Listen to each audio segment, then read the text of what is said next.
जितने काम किए और जिस निष्पक्षता से काम किए वो सारे आपके सामने।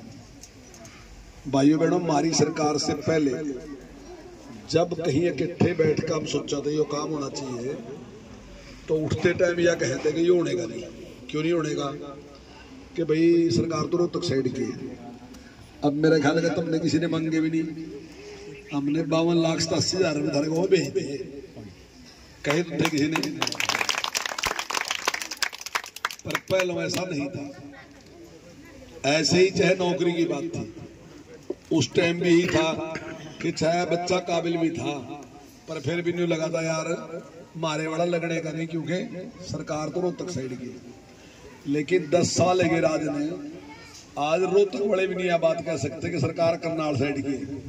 सबके काम उसी उससे। दूसरी बात, हमारी सरकार ने गरीब के लिए जिस प्रकार से काम किया, मैं मुख्यमंत्री जी के पास बैठा था, मुख्यमंत्री ऐसे ही बातें कर रहे थे, कोई विषय नहीं था यो, लेकिन वैसे ही करते करते मेरे लगे कहने कंवरपाल गरीब आदमी के मुंह में जबान नहीं होती बेचारे के, तो भाई हमने उसकी जबान बनना पड़ेगा। दूसरी बात उन्हें कही कि भाई गरीब आदमी का चूल्हा जलवाना, पहले उसका चूल्हा नहीं जल रहा, आगा और दूसरे काम बाद में करना, और वह दोनों काम उन्होंने करे। भाइयों पहले डीसी रेट एक था, ये बाल भी लोग मरते गए, मैं डीसी रेट पर लगवाए थे। वो डीसी रेट कांग्रेस के टाइम में खत्म हो गया था, और कांग्रेस ने उसकी जगह ठेकेदारों को दे दिया काम कि भाई ठेकेदार लेबर सप्लाई करेंगे। जैसे प्राइवेट फैक्ट्रियों में कराते ऐसे ही सरकार ने कर दिया, और ठेकेदार लेबर सप्लाई करने लग गए। मान लो सरकार ने 100 आदमी चाहिए थे, तो 100 आदमी ठेकेदार देते। सरकार ये कहती है भाई हम इसके 12,000 रुपये महीना देंगे या 15,000 रुपये महीना देंगे, तो वो सारे पैसे सरकार उसके खाते में डाल दी ठेकेदार का। तो ठेकेदार 12,000 के बजाय उसने 9,000 देता, और 15,000 की बजाय 12,000 देख रहा था। 3,000 ठेकेदार काट लेता। किसी ने पूछ ली, जिनसे यहाँ काम करे उसने पूछ ली। मुझे बाद में पता चल गया इस बात का कि भाई ठेकेदार ऐसा ऐसा कर रहा। मैं मुख्यमंत्री से मिला, हालांकि पहली बार दूसरी बार में कुछ नहीं आया, पर एक दिन मुख्यमंत्री जी बैठे, सारे अधिकारी भी खड़े थे।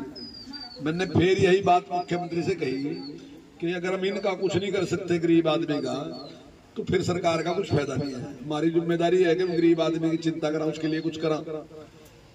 हमारी सोच भी यही है। जो पंडित दीनदयाल उपाध्याय जिसकी नीतियों पर हम चला, तो उसने यही कहा था, एकात्म मानववाद उसने जो लिखा, उसने यही कहा था जो अंतिम व्यक्ति है जनसंघ जो है उसके नौ का काम करागा। और उसने तो इतनी सख्ताई से लिखा था कि अगर जनसंघ ने गरीब आदमी के नौ का काम नहीं कराया तो मैं जनसंघ ने खत्म ही कर दूंगा। क्या जरूरत है जनसंघ की? मतलब उस टाइम हमारी पार्टी का नाम जनसंघ है, ये पुरानी बात है। तो मेरे वो बात याद थी, मैं उसी हिसाब से बात करी। तो मनोहर लाल जी ने सारे अफसर बुलाए, भाई ऐसे ऐसे मंत्री जी ये बात कह रहे, हम कोई अपनी एजेंसी बना सका क्या? तो लगे जी बना सका, तो बना सका, बनाओ। कितना टाइम लगेगा? बोले 6 महीने। तो मुख्यमंत्री लगे 6 तो नहीं 3 महीने बनाओ।